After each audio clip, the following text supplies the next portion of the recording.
un podcast Mile Stone. Dans cet épisode, on va parler préparation mentale, sujet passionnant avec une experte, bien sûr, Anthea Join, qui va nous donner tous les meilleurs conseils pour intégrer la préparation mentale à votre routine. Bienvenue dans Queen of the Mountain, je suis Laurie Delostal et ensemble on va écouter des voix de femmes qui vivent le trail pleinement. Des expertes, des passionnés, des athlètes bien sûr qui vont partager avec bienveillance, sans filtre et aussi leur expertise. On va parler ici progression, entraînement, corps, mental, cycle, mais aussi force et liberté. Et puis surtout on va parler de confiance, celle que l'on construit à chaque foulée. Ce podcast vous est présenté par Kailas Fuga, la marque outdoor spécialiste du trail et de la montagne depuis 20 ans. Au-delà de ses équipements haut de gamme, Kailas Fuga fait bouger les lignes.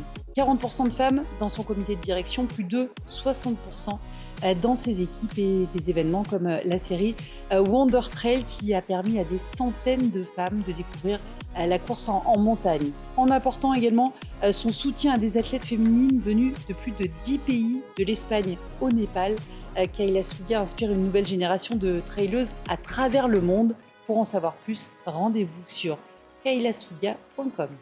Bonjour à toutes, bonjour à tous, bonjour Anthea. Bonjour. Je suis ravie de t'accueillir dans ce nouvel épisode de Queen of the Mountains dans lequel on va parler préparation mentale. J'ai plein de questions pour toi et ça tombe bien parce que tu es coach, préparatrice mentale, diplômée universitaire en prépa mentale et psychologie du sport, athlète aussi. Tu vas nous raconter le lien entre ta pratique et ton activité de coach. Peut-être déjà, pourquoi tu t'es tournée vers la préparation mentale? C'est une bonne question. En fait, en 2020, le Covid est arrivé et donc j'avais un travail en entreprise en tant que, directrice commerciale et donc tout s'est arrêté, surtout que je travaillais à l'export. Donc je me suis retrouvée, chez moi et là, grosse remise en question sur, le sens de tout ça et donc j'ai commencé à mûrir l'idée de me réorienter et j'ai toujours été attirée par les métiers de la psychologie. Donc je me suis dit: «Allez, je vais faire, psychologue». Sauf que pour faire psychologue, il faut retourner à la fac, faire, 5 ans d'études. J'avais 30 ans à cette époque-là, donc je me suis dit: «C'est pas forcément quelque chose dont j'ai envie ou qui est viable». Et donc, en me renseignant, j'ai appris qu'il y avait d'autres parcours possibles et notamment, s'orienter vers la préparation mentale, ce qui pouvait allier, ma passion pour le sport, étant donné que j'étais déjà athlète à ce moment-là et cette envie de pouvoir aller, en tout cas, aider, les gens. Donc, c'est comme ça que je me suis tournée vers la préparation mentale. Ta définition de la préparation mentale, c'est quoi? La préparation mentale, c'est, heu optimiser, enfin, en tout cas aider, l'athlète à optimiser la performance, en, apprenant, des habiletés mentales et organisationnelles, donc dans le but d'optimiser la performance, mais surtout de promouvoir le bien-être dans la performance. Ça, c'est hyper important. Donc il y a une histoire d'optimisation de la performance, certes, mais il y a surtout une histoire, d'équilibre, de plaisir et de bien-être. C'est les deux pendants, on va en reparler. Il y a beaucoup d'idées reçues, sur la prépa mentale. Je voudrais qu'on en déconstruise quelques-unes. La première, c'est peut-être, bon, la prépa mentale, c'est anecdotique, ça sert moyennement.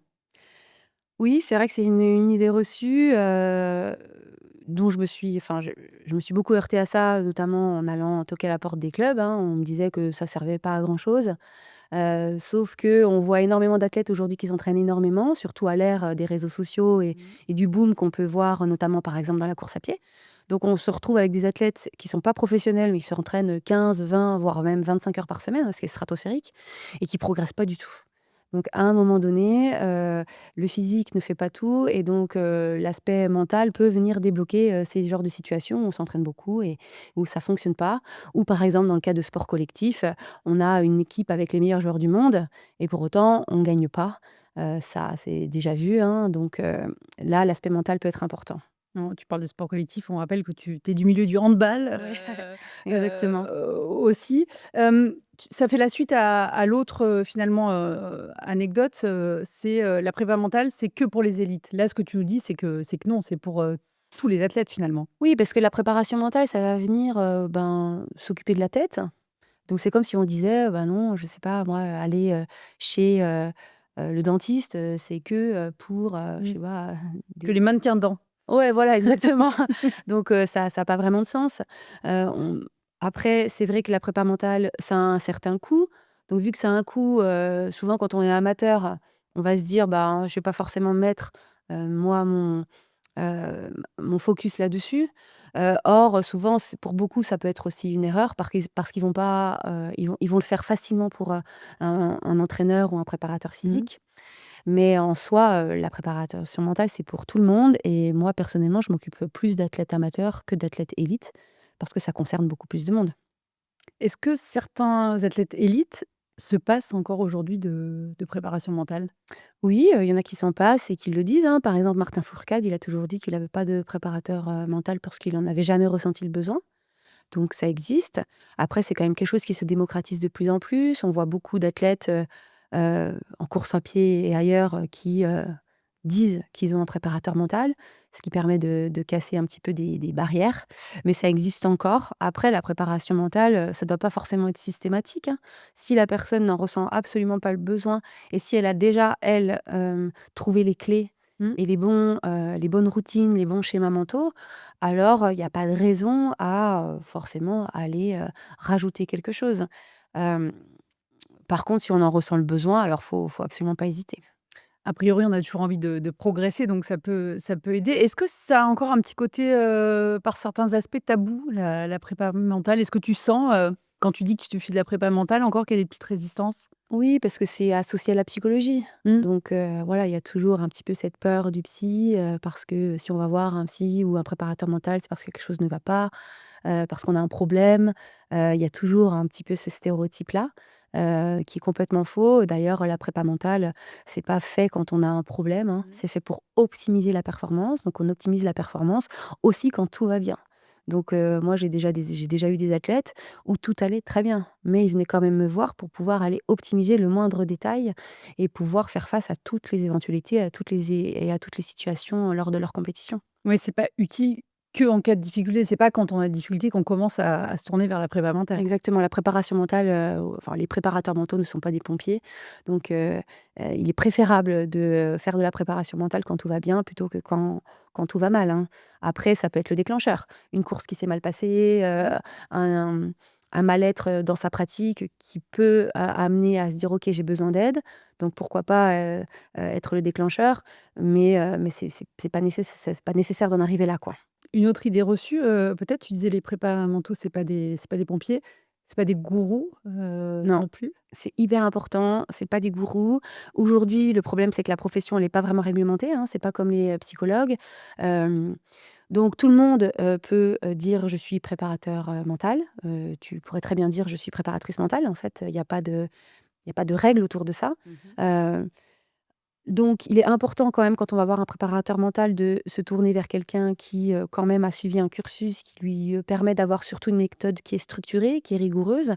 Il y a vraiment des méthodologies dans la préparation mentale, donc avec, des premières séances, où on se questionne beaucoup et ensuite on va poser ce qu'on appelle un diagnostic et ensuite on va, mettre en place des exercices, des séances en fonction de ce diagnostic-là. En fait, c'est hyper rigoureux, c'est très normé et donc c'est pas, juste, hem, écoute, ce que je dis et fais ce que je dis. D'ailleurs, la prépa mentale, c'est beaucoup de co-construction. Il y a des outils certes, mais les outils, ils sont modifiables et selon la personne en face de nous. Donc il y a il y a pas de formule magique, il y a que de la co-construction en préparation mentale. Une autre idée reçue peut-être, la prépa mentale, c'est compliqué à mettre en place. Alors, personnellement, je trouve pas ça, plus compliqué que, de trouver du temps pour faire, 5 séances dans la semaine et de faire une VMA, un seuil en côte et cetera. La prépa mentale, ça peut, prendre juste 5 minutes dans la journée ou juste, je m'assois, je visualise quelque chose, je respire, je fais, je sais pas, une méditation, je prends, un papier, une feuille et j'écris, donc ça peut prendre très peu de temps à vrai dire, donc j'aurais tendance à dire que c'est pas compliqué à mettre en place, c'est juste une question de là où on va mettre les priorités et c'est pas forcément non plus quelque chose qui est chronophage. C'est quoi pour toi les fondamentaux de la prépa, mentale? La préparation mentale, on peut venir, travailler sur plusieurs aspects. Alors, les aspects de motivation, les aspects de confiance en soi, les aspects d'activation. Alors l'activation, si vous voulez, c'est le niveau d'éveil, physique et psychologique, qui varie, d'un continuum qui va du sommeil profond à l'excitation intense. Donc ça va être quelque chose de très important, le niveau d'activation pour faire une bonne performance. Mmh. Il y a, les notions aussi de gestion des émotions. Ça va être, un grand pan de la préparation mentale, et j'en oublie, forcément un, qui va me revenir. Mais en gros, voilà, motivation, confiance en soi, gestion des émotions et activation, ça va être des très grands pôles. On va un petit peu décliner, tout ça, rentrer peut-être un peu dans le détail. Ça peut aider à quoi la prépa mentale? À définir ses objectifs déjà, ça, si on part de l'avant-course, Ouais. c'est un des premiers trucs, très importants? Oui, alors, j'ai oublié un autre pôle qui est aussi la gestion du stress, que je dirais déjà la première chose, c'est, dans la préparation mentale, ça va être, la capacité à bien percevoir une situation et bien percevoir, ses propres capacités pour pouvoir répondre à cette situation. C'est-à-dire? En gros, qu'est-ce qui va générer le stress? C'est quand on a la sensation qu'on n'est pas capable de répondre à une situation. Mais c'est juste des questions de perception. C'est que ma perception de mon environnement, de la situation est beaucoup plus dramatique que la perception que j'ai de mes capacités à y répondre. Je ne sais pas si je suis claire. Si, si. Voilà, donc ça va être important de pouvoir rééquilibrer cette balance, d'être le plus proche possible de la réalité de la situation et le plus proche possible de la réalité de ses capacités à y répondre. Donc ça va être important.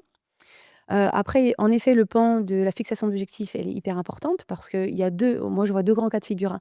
Soit c'est des personnes qui se trompent complètement d'objectif et qui vont avoir un objectif qui est mal placé, donc soit par exemple, trop haut, trop ambitieux ou alors beaucoup trop focalisé sur le résultat ou Mmh. sur la performance plutôt que sur, le process.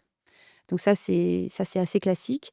Ou alors des personnes qui vont même pas du tout se fixer d'objectif, parce que si on se fixe un objectif, et ben, potentiellement on peut échouer ou on peut réussir parce que on parle beaucoup de la peur de réussir, de la peur d'échouer, mais la peur de réussir, elle est tout aussi présente. Donc on va beaucoup travailler sur la bien se fixer ses objectifs. Donc il y a des règles pour bien se fixer d'objectifs, hein.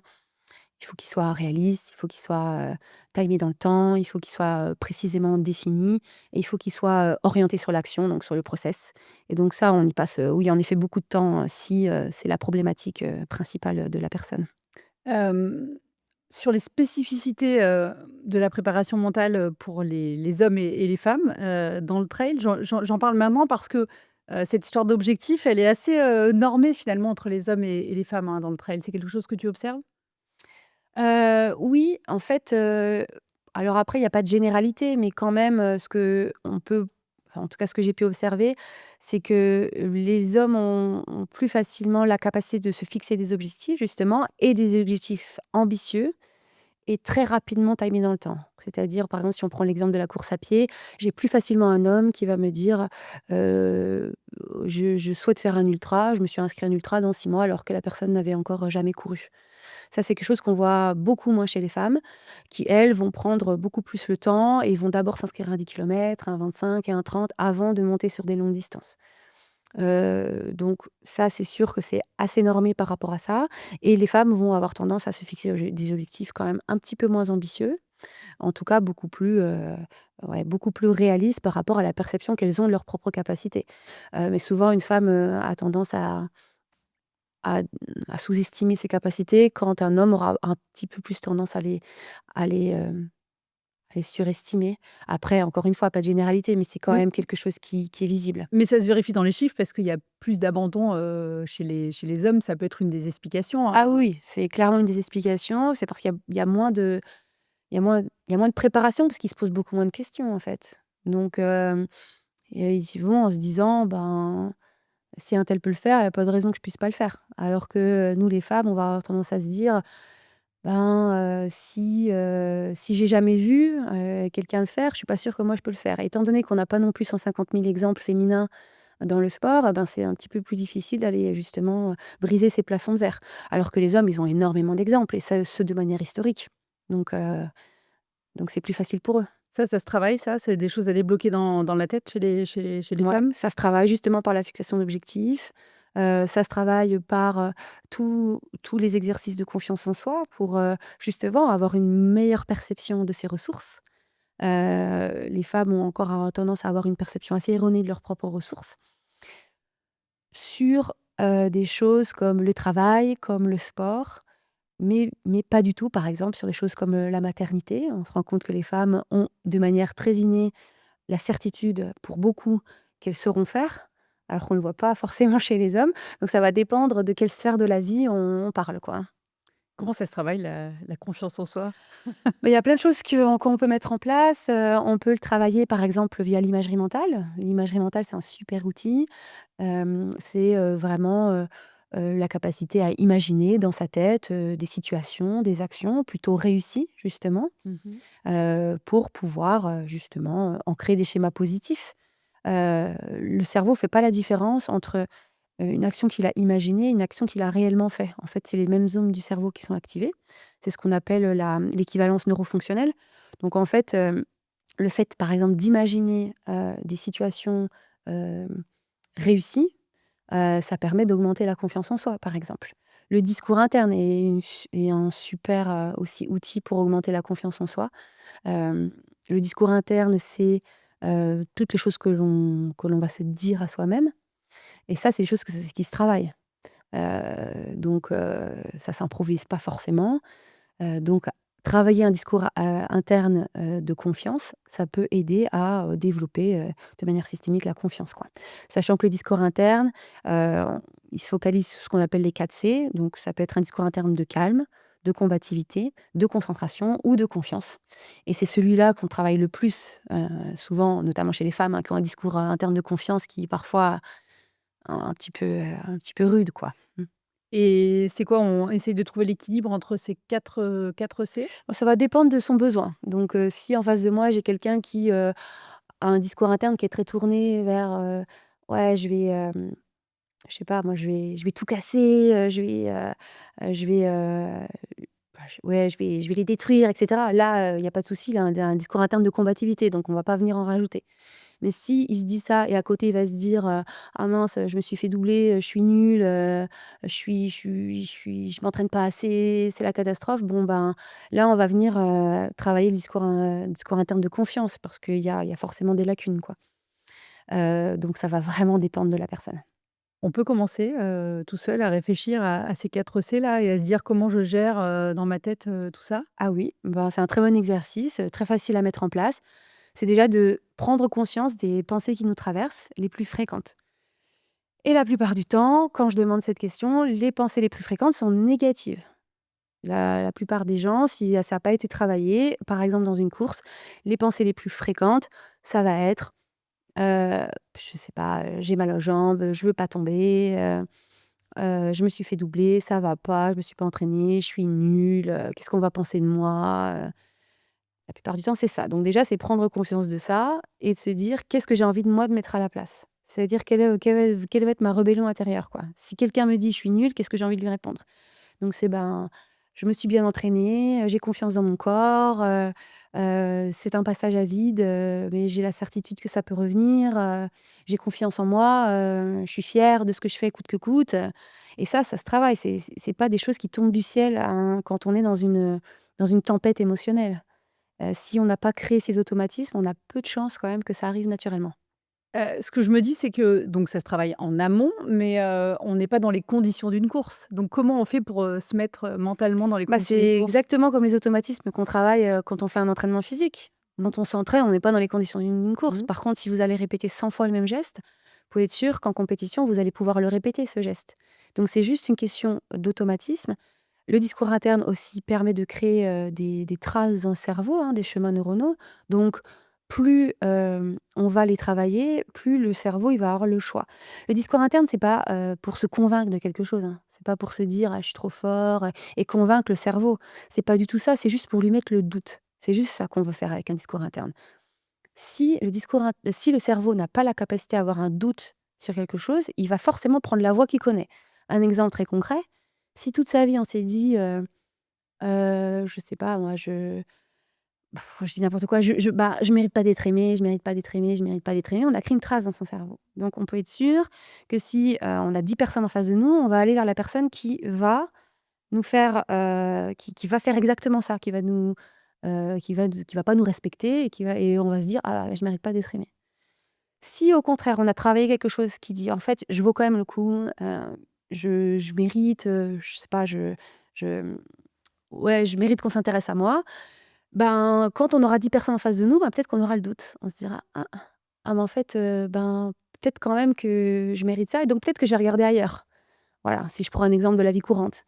Donc tout ce qu'on veut, c'est créer le doute. C'est que quand ça arrive, au lieu qu'on aille tête baissée dans ce qu'on a l'habitude de faire, c'est-à-dire je me fais doubler et je me dis que je suis nulle, là je me dis: «Ah, en fait j'ai une autre voie possible». C'est: «OK, je reste calme, tout va bien, je le reprendrai dans 10 kilomètres». Si on l'a s'est pas entraîné à le dire ça, le cerveau il a même pas le doute, donc il va aller forcément vers le «je suis nul». Ce que je trouve intéressant, c'est que, dans tous les épisodes où des athlètes, des championnes nous racontent leurs échecs, j'ai l'impression qu'à chaque fois, avant même le départ, elles savaient qu'elles allaient échouer. Ouais. Donc c'était pas dans les jambes, c'était déjà dans leur tête. Oui, parce que quand on est enclin à une gestion enfin quand, déjà avant la course, notre gestion émotionnelle elle est compliquée, qu'on n'a pas forcément réussi à l'inverser, c'est très, très, très compliqué, d'aller inverser les tendances. Heu, disons que c'est plus facile à dire qu'à faire, quoi. Après il existe des solutions pour, justement inverser ces tendances, notamment, des solutions de relaxation, de concentration, ou encore de méditation, qui peuvent, permettre justement, quand on est dans une tempête comme ça, y aller au lieu d'y aller tête baissée et juste d'essayer de se répéter: «Allez, non, ça va le faire», alors qu'au fond de nous, on sait très bien que, ça ira pas. Et ben, ça, c'est des techniques qui peuvent permettre, si vous voulez, de remettre les compteurs à zéro pour repartir vers, des éléments plus pertinents de concentration, quoi. Mais ça, c'est des réflexes, que tout le monde n'a pas, encore aujourd'hui, quoi. La méditation, oui, c'est quelque chose qu'on peut mettre en place, quoi, au quotidien pour l'utiliser dans les moments où on en a besoin? Ouais, ou même à l'instant T, hein. Il y a des super solutions qui existent, comme, des solutions de pleine conscience. Alors ça fait vraiment un mot un peu pompeux, mais en fait c'est assez simple à mettre en place. Disons que le cerveau, il a deux fonctions.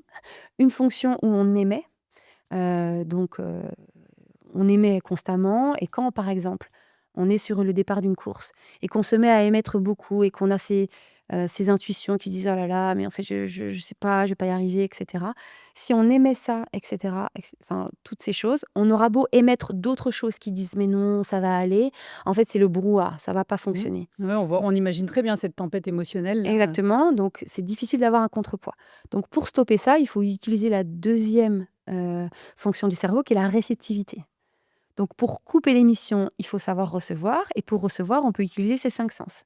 Notamment, qu'est-ce que j'entends? Juste se concentrer sur les sons. Qu'est-ce que je vois? Qu'est-ce que je peux sentir? Qu'est-ce que je peux toucher? Par exemple, je sais pas, je touche mon t-shirt et cetera. Donc juste se concentrer sur les 5 sens et ça, c'est juste de la réception d'informations sur les 5 sens.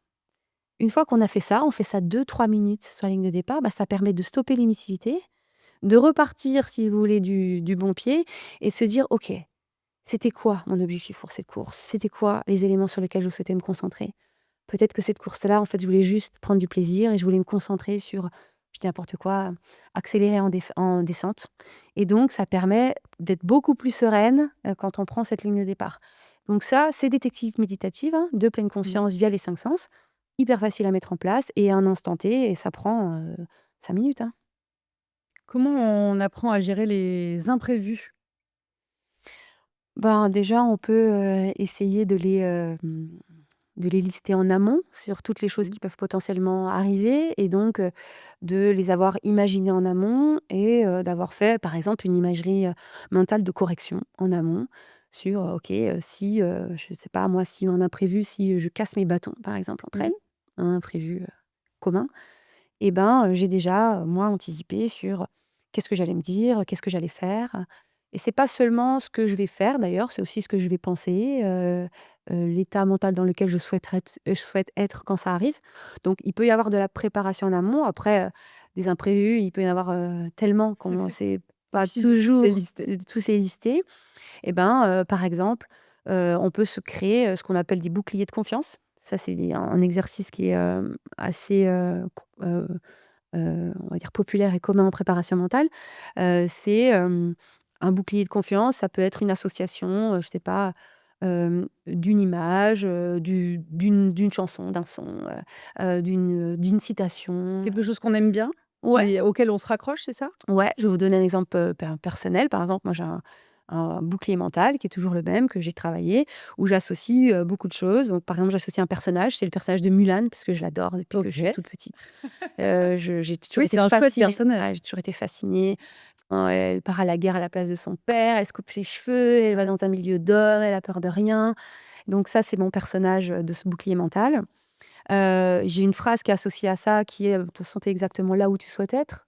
J'ai ça, j'ai une musique qui y est également associée et donc si j'ai un imprévu, moi, je vais toujours me remettre dans ce bouclier de confiance qui va me dire: «En fait, peu importe, tu es Mulan et en plus de ça, tu es exactement là où tu veux être et j'aurai cette mélodie qui va m'accompagner et qui, va me permettre de rester dans un état de calme et de confiance et de sérénité».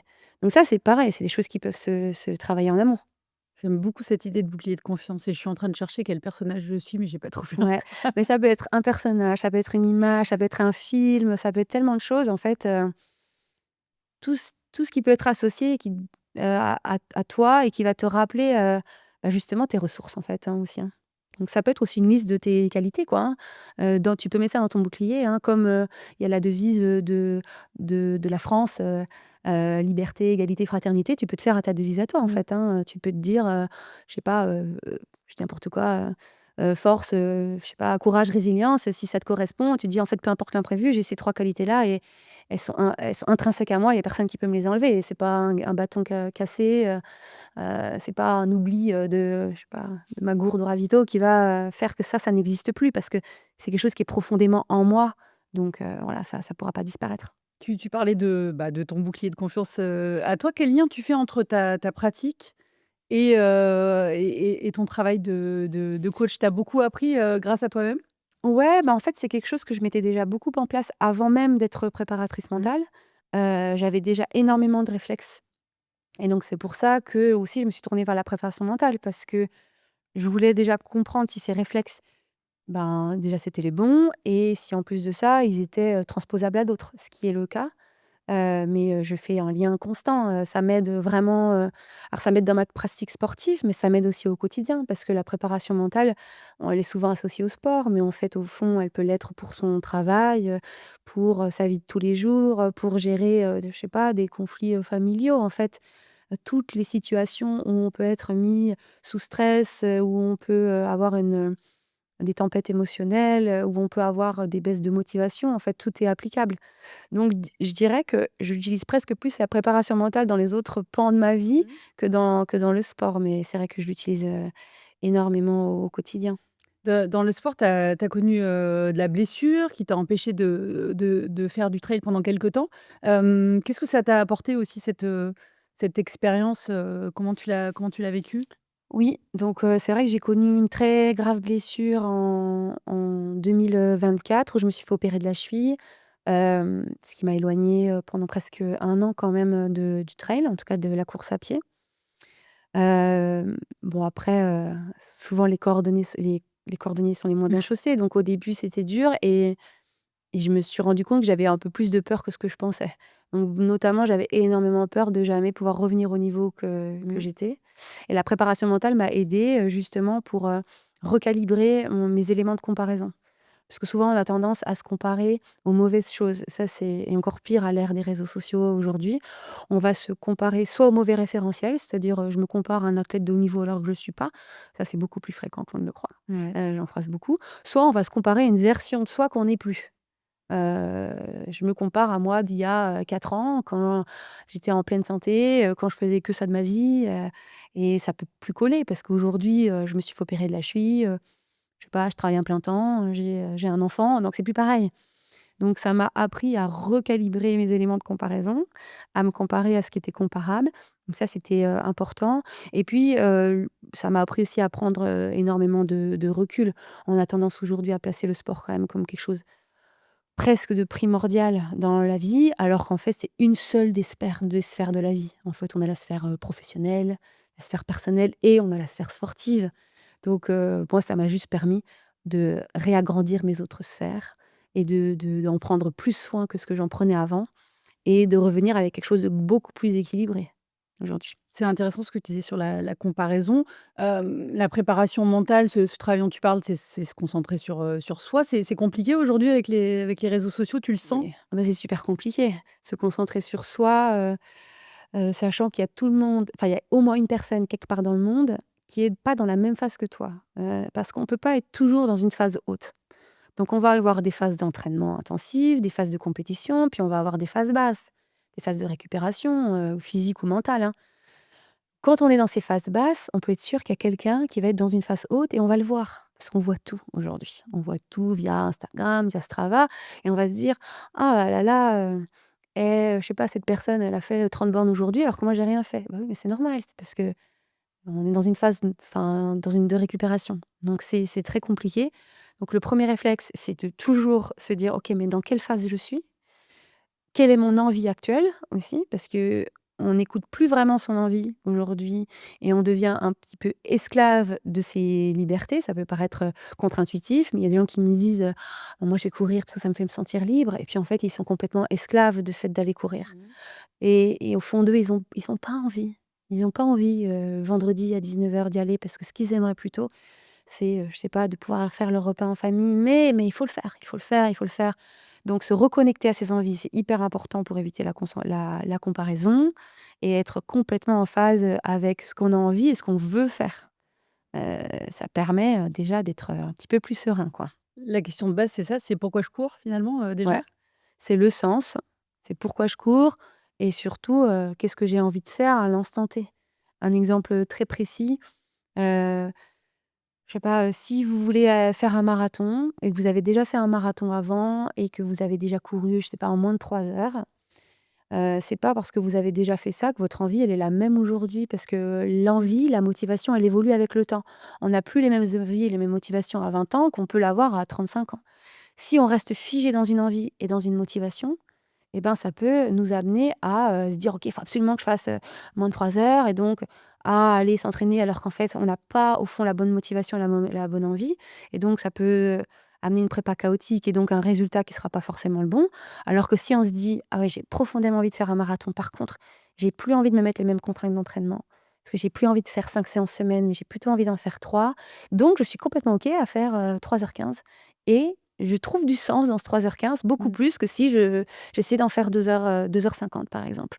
Donc en effet, s'interroger sur tout ça, c'est important et ça paraît complètement bateau comme ça, mais je peux vous assurer qu'il y en a beaucoup qui s'y interrogent pas du tout, qui vont tête baissée et qui surtout restent figés dans une envie, une motivation d'il y a 1 an, d'il y a 2 ans, sans prendre en compte les évolutions de leur propre vie ou, de leurs propres préférences. Ouais, parce que du coup, la prépa mentale, on sent bien que ça se travaille, ben, au fil de la vie parce qu'on évolue, c'est ça qui est intéressant aussi. Bah oui, une technique qui pouvait marcher il y a 1 an marchera peut-être pas plus du tout aujourd'hui parce que les choses évoluent.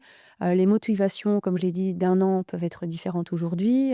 Les images qui nous parlaient avant peuvent ne plus du tout nous parler aujourd'hui. Donc en effet, c'est quelque chose qu'il faut faire évoluer avec qui on est et avec notre évolution. Comment tu t'adaptes toi, justement, aux différents athlètes, c'est à chaque fois absolument personnalisé ou il y a vraiment des techniques qui marchent, pour tout le monde? Alors, il y a des techniques de base, mais toutes ces techniques, elles sont personnalisées. Et ça, c'est quelque chose de très important. Heu, Tout doit être individualisé. Il n'existe pas de formule magique, il n'existe pas de recette miracle. On aimerait beaucoup aujourd'hui, qu'il en existe et on en cherche partout d'ailleurs. On en cherche, sur, les réseaux sociaux, et on va se dire les 5 techniques infaillibles pour ne pas rater sa course. Alors ça, moi, c'est quelque chose qui, me fait un peu bondir de ma chaise parce qu'il n'existe pas de technique infaillible. Il faut que ce soit individualisé et quelque chose qui va fonctionner pour, quelqu'un, peut ne pas du tout fonctionner pour quelqu'un d'autre et moi, j'en ai des exemples au quotidien au cabinet, hein. Je vais avoir la sensation d'avoir trouvé quelque chose de miracle et je me dis: «Ah trop bien, je vais pouvoir le proposer aux autres» et je propose la même chose et la personne me dit: «Ça m'a pas parlé du tout. C'était nul». Donc, en fait, et ouais, chaque individu est différent et il faut pour ça explorer. Donc pour explorer, il faut, se donner, la possibilité que quelque chose ne fonctionne pas. Et ça, c'est quelque Mmh. chose qu'on n'arrive pas du tout à faire aujourd'hui. On voudrait que tout fonctionne tout de suite sans avoir cette phase exploratoire. Or, il faut explorer des choses, il faut pouvoir les remettre aussi en question, et ça c'est compliqué. On voudrait tout, tout de suite, maintenant et avoir, la réponse et les solutions, normées, alors que non.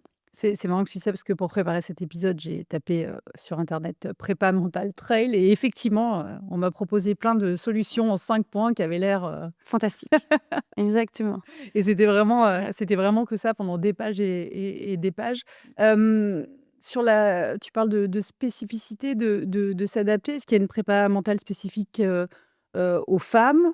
Il y a plusieurs sujets, je pense à la fluctuation du cycle, hein, dont on parle pas mal et qui est un enjeu, hein, pour le mental Ouais. des femmes. Est-ce que tu penses à d'autres choses?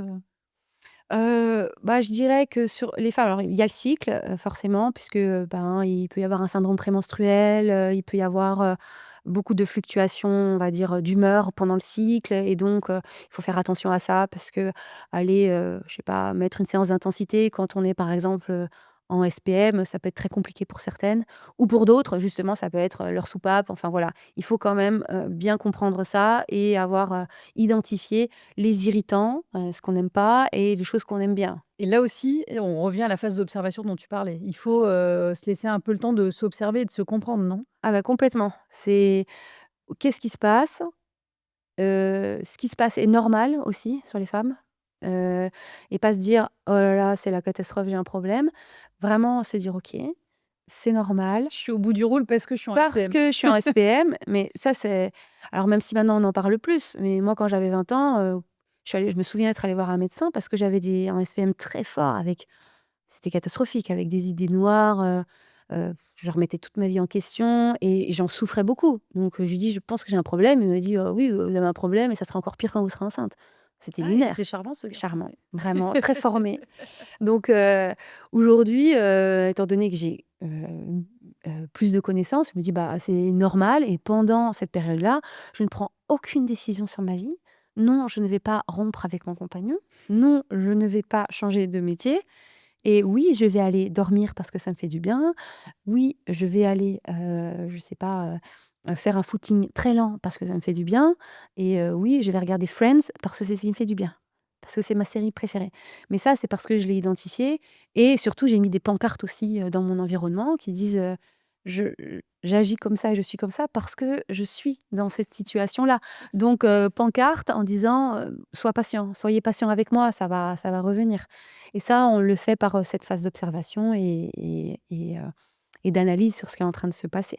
Donc ça, c'est important, surtout, pour le cycle et après aussi, ce qui est important, c'est de comprendre aussi les schémas mentaux qui sont en nous, pas forcément parce que nous, c'est parce qu'on est une femme.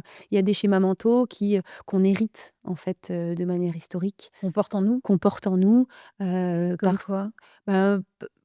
parce que, on n'a jamais enfin, même si ça tend à évoluer, même s'il y a encore beaucoup de chemin, on n'a pas été mis, sur le premier plan de la société, depuis, des millénaires, hein. Donc étant donné qu'on est quand même mis souvent sur ce second plan de la société, on va tendance à avoir, même si c'est de manière inconsciente, heu des objectifs, comme je disais tout à l'heure, un petit peu moindres. On va avoir tendance, à se mettre plutôt dans une position, perdant-gagnant plutôt que gagnant-gagnant ou gagnant-perdant.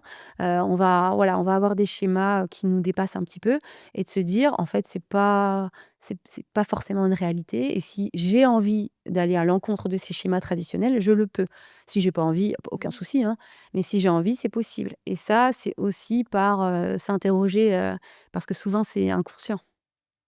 C'est important, dès le début d'ailleurs parce qu'on en arrive à des participations, féminines, notamment sur l'ultra trail, qui sont de 10 à peu près. Donc voilà, on sent bien qu'il doit y avoir des blocages, mentaux chez les femmes qui se disent: «C'est pas pour moi». Ouais, il y a des blocages mentaux qui disent: «C'est pas pour moi» ou «Je suis pas assez prête», donc j'attends en fait, d'être parfaitement prête. Or, on n'est jamais parfaitement prêt. Donc une femme aura mais même dans le travail, hein, une femme aura tendance à avoir la sensation de faire parfaitement son travail avant de demander une Mmh. promotion. Les hommes, ils font, leur travail, râler pas crête et ils ont aucun souci, d'aller demander une promotion. Nous, les femmes, on attend d'être parfaitement parfaites pour le faire. Or, on n'atteint jamais cette perfection, donc ce qui fait que ça bloque et aussi, je pense, une des raisons pour lesquelles, quand même, il y a moins de femmes en ultra trail, c'est que l'ultra trail, une préparation, c'est très chronophage et aujourd'hui, quand même, allouer du temps à son hobby, c'est beaucoup moins facile que pour un homme, encore aujourd'hui et c'est beaucoup moins, heu, accepté ou en tout cas naturel. Une femme qui va dire: «Je vais prendre 5 heures dans mon dimanche pour aller faire ma sortie longue» et qui va dire ça à son mari, ben, et c'est beaucoup plus compliqué que son le mari qui traditionnellement va dire, «Je vais faire, mes 5 heures de sortie, mes 3 heures de golf». Ça, c'est beaucoup plus traditionnel, naturel. Donc il faut prendre sa place et ça, c'est plus compliqué. Surtout qu'on a encore quand même, plus de choses à gérer, pour peu qu'on ait des enfants en bas âge, par exemple. Le taux, par exemple, de femmes qui font un ultra est bas, mais le taux de femmes avec des enfants en bas âge qui font un ultra, je crois que ça n'existe même enfin, c'est très peu. Donc il y a encore tout ça qui fait que la pratique est difficilement accessible. Ça se travaille aussi? C'est des blocages mentaux à Bah, ça se travaille si et seulement si on a envie, parce que moi je parle à des femmes parfois qui ont pas envie de faire, foncièrement leurs 5 heures le week-end parce mmh? qu'elles ont envie de passer leur temps avec leurs enfants. Donc elles ont pas envie. Par contre, elles vont y aller, heu, le jeudi parce que le jeudi elles ont leur jeudi de libre et que les enfants sont à l'école et que c'est OK de les sacrifier ce temps-là parce que c'est pas du temps aux dépens de leurs enfants. Donc il y en a qui ne le souhaitent pas et c'est complètement OK. Et puis il y en a qui le souhaitent et dans ces cas-là, si elles osent pas et bah, oui, ça peut se préparer, de se dire: «Comment, je prends ma place? Comment, j'en parle à mon entourage pour que ce soit OK? Comment je m'organise?» parce que comme j'ai dit au début, la prépa mentale, c'est aussi des habiletés organisationnelles qu'on va travailler. Donc ça aussi, ça s'apprend à bien s'organiser. Oui, parce qu'il y a un mot qui revient beaucoup, c'est le mot culpabilité. Oui. Voilà, de partir, d'aller passer son moment, à soi. Comment, tu dis que ça se travaille, comment ça peut se travailler ça de laisser la place, Bah, qu'on a envie de laisser? la culpabilité, c'est le contraire de la culpabilité, c'est la responsabilité. Donc comment on fait pour diminuer la culpabilité? C'est en remettant de la responsabilité dans ce qu'on fait. Donc quand on se sent coupable de quelque chose, c'est parce que on n'a pas réussi à remonter le curseur de sa responsabilité. Je prends un exemple, je me sens coupable d'avoir, échoué, ma course. Vraiment, je ressens une culpabilité. Ben, pour stopper cette culpabilité, c'est en fait, je suis responsable parce que je dis n'importe quoi, je ne suis pas allée faire, mes séances correctement. Je suis responsable parce que je n'ai pas dormi, autant qu'il le faudrait par rapport à tout ce que je me suis entraînée.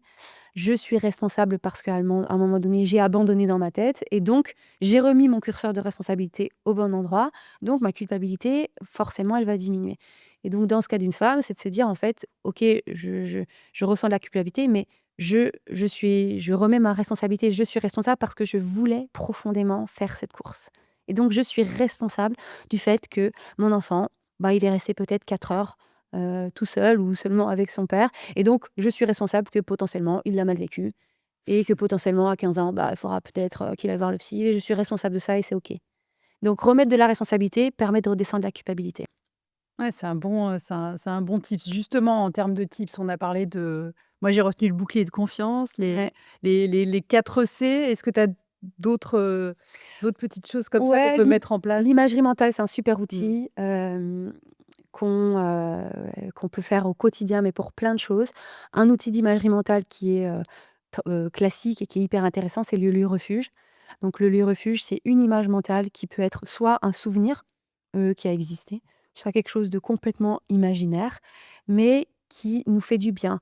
Puisqu'en en fait, on a toujours le choix. On a toujours la capacité de faire passer des émotions positives de sa tête à son corps.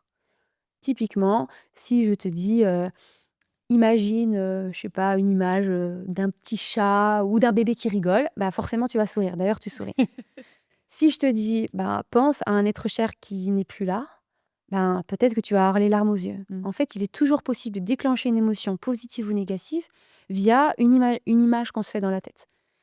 Donc, on peut très bien se créer un lieu refuge qui peut être, bah, le mien par exemple. Mon lieu refuge, c'est, le dimanche matin, avec ma grand-mère, quand, j'allais chez elle et qu'on se buvait du champagne et qu'on jouait au rami et c'était sympa et vraiment, moi, cette image mentale, j'adore, je me sens Vous bien. buviez du champagne le dimanche Elle matin? adore, n'importe OK. quel, moment. Il y avait Pas pas de du raison à boire du champagne. Donc je me souviens, vraiment tous les dimanches, vraiment c'était ça et quand il y a un moment donné où je me sens pas bien, et ben, je vais me remettre dans cette image mentale-là et ça va me faire du bien et donc on est ça, c'est quelque chose qui est en moi, il y a personne qui peut me l'enlever ce souvenir-là. Donc je peux toujours c'est pour ça que je dis que j'ai toujours le choix, je peux toujours donner cette image à mon cerveau pour recréer une image positive quand ça va pas. Donc un lieu refuge, c'est super. Dans une course, c'est super. Une course, surtout quand c'est du long et qu'à un moment donné, on est dans le creux de la vague et qu'on se dit: «Mais qu'est-ce que je fais là, mon Dieu? Mais pourquoi?» Puis j'y arrive plus, puis j'avance plus. C'est de pouvoir se remettre dans cette image où, je sais pas, j'avais fait une sortie avec, tous les copains et que c'était trop bien et que j'étais bien et en fait, ça permet juste d'avoir une décontraction et cetera. Donc ça, c'est un bon outil facile à mettre en place. Le lieu refuge, le bouclier de Ouais. confiance, les 4 C. On a oublié quelque chose ou pas? La fixation d'objectifs, je pense que c'est important aussi. C'est de se dire: «Quel est mon objectif?» et toujours essayer de décortiquer son objectif en plusieurs objectifs. Il faut avoir l'image d'une échelle. Si l'objectif, c'est juste le dernier échelon de l'échelle, ben, on n'y arrivera pas. Donc toujours décortiquer en plein de petites marches et les marches, c'est ce qu'on appelle, l'action, le processus et l'action, le processus, c'est uniquement ce qui dépend de moi. Donc si l'objectif il ne dépend pas de moi, c'est-à-dire, je veux, gagner ma course, ça dépend absolument pas de nous. Donc qu'est-ce de quoi j'ai besoin pour, gagner cette course? Donc un bon outil, c'est la question: «De quoi j'ai besoin? De quoi j'ai besoin? De quoi j'ai besoin?» Plus on se dit ça, plus on arrivera à l'action. Qu'est-ce que j'ai besoin pour gagner ma course? J'ai besoin de m'entraîner. Qu'est-ce que j'ai besoin de m'entraîner? J'ai besoin de temps. Qu'est-ce que j'ai besoin, pour avoir du temps? Ben, j'ai besoin de mettre des plages fixes dans mon agenda. Qu'est-ce que j'ai besoin pour, pouvoir valider ces plages? Je sais pas, par exemple, d'en discuter à mon entourage et que tout le monde soit OK. OK. Une fois que c'est fait, bah, j'ai besoin de définir qu'est-ce que je vais faire pendant ces séances et de quoi j'ai besoin pendant ces séances. J'ai besoin d'une paire de baskets, ben, j'en ai pas. Bah, de quoi j'ai besoin? D'aller, heu, chez le marchand de baskets. Ben, peut-être que c'est ça juste l'action qui va permettre que demain, si, je caricature, qui va permettre demain Mmh. je vais gagner ma course. Donc toujours se poser la question de quoi j'ai besoin pour retrouver quelque chose qui ne dépend que de moi. Est-ce que tu as un dernier conseil pour, celles et ceux qui nous écoutent? Peut-être celles qui se disent, «C'est trop compliqué, j'y arrive pas», Bah, déjà écouter son envie et écouter son intuition. On est très coupé de ses intuitions aujourd'hui parce qu'on est submergé par l'information, donc ça nous coupe de nos intuitions. Donc si l'intuition elle est: «Ah j'ai vraiment envie de faire ça, par contre pour le faire, j'ai envie de le faire un peu différemment», c'est-à-dire j'ai pas envie de m'infliger, 5 séances de course à pied dans la semaine parce qu'en fait j'en ai pas envie, parce que justement j'ai envie de passer du temps avec, ma famille, mes enfants. Bah, si son intuition profonde c'est ça et ben elle en fait que 2 et puis, elle en fait une, je sais pas justement, à faire, je sais pas du vélo avec ses enfants ou elle en fait une, bah, quelque chose de différent. Mais écouter son intuition, c'est très important. Ne pas suivre aveuglément, les choses qui se font parce que les choses qui se font ne sont pas forcément bons pour nous. Ça va être important et puis, la meilleure manière de se lancer, c'est le mouvement, c'est l'action. Donc, potentiellement se dire, «OK, j'ai envie, donc je commence quelque part» et commencer quelque part, ça peut être, prendre un dossard ou appeler une amie pour se dire: «Dimanche, on va faire ça». On n'est pas forcément obligé de mettre un dossard pour faire de grandes choses et des choses qui nous font du bien, mais, être dans le mouvement et l'action, ça peut être déjà un bon début. Mais merci beaucoup. Avec plaisir. C'était passionnant et merci à vous d'avoir écouté ce nouvel épisode de Queen of the Mountain. Vous savez tout désormais sur la prépa mentale et on se retrouve dans 2 semaines.